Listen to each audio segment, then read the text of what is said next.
નમસ્કાર દર્શક મિત્રો, ખબર છે .com પરથી હું દ્રષ્ટિ આપ સૌનું સ્વાગત કરું છું. દર્શક મિત્રો, ધનતેરસના દિવસે આપણે સૌ કોઈ જાણીએ છીએ કે માતા લક્ષ્મીજીની પૂજા અર્ચના કરવામાં આવતી હોય છે, સાથે કુબેરજીની પણ પૂજા થતી હોય છે.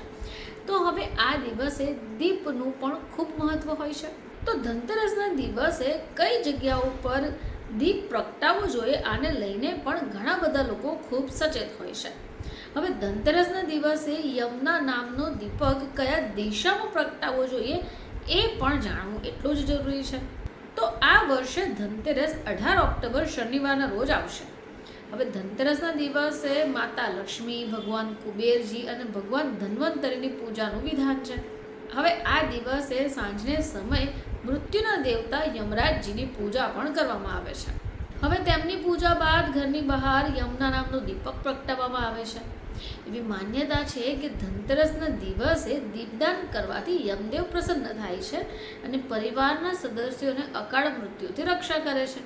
તો આવો જાણીએ કે ધનતેરસના દિવસે કઈ દિશામાં યમના નામનો દીપક પ્રગટાવવો જોઈએ. તો ઘરની દક્ષિણ દિશામાં 4 મુખવાળો દીપક ધનતેરસના દિવસે લગાવવું જોઈએ. હવે કહેવાય છે કે ચૌમુખી દીપક એ યમના દીપક કહેવાતું હોય છે. જ્યોતિષશાસ્ત્ર અનુસાર દક્ષિણ દિશાના સ્વામી મૃત્યુના દેવતા યમ માનવામાં આવ્યા છે. હવે એવી પણ માન્યતા છે કે ધનતેરસના દિવસે યમના નામનો દીપક દક્ષિણ દિશામાં લગાવવામાં આવે તો જીવનમાં સુખ, સમૃદ્ધિ અને ખુશાલી આવે, ઘરની નકારાત્મક ઉર્જાઓ દૂર થાય અને સકારાત્મક ઉર્જાનો સંચાર થાય છે. હવે આ દિવસે જો દીપદાન કરવામાં આવે તો અકાળ મૃત્યુનો ભય પણ દૂર થાય છે.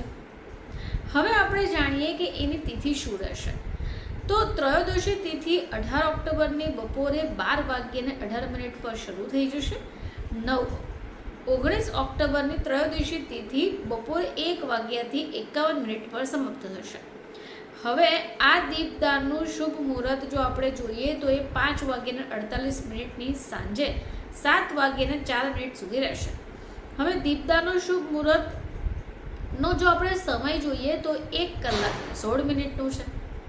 તો દર્શક મિત્રો, તો આ વર્ષે ધનતેરસના દિવસેની તિથિ અને એના સમય પણ આપણે જાણ્યા કે જે સમયે યમ દીપક પ્રગટાવવામાં આવતો હોય છે. ફરીથી આપ સમક્ષ હાજર થઈશું. ત્યાં સુધી જોતા રહેજો ખબર છે .com.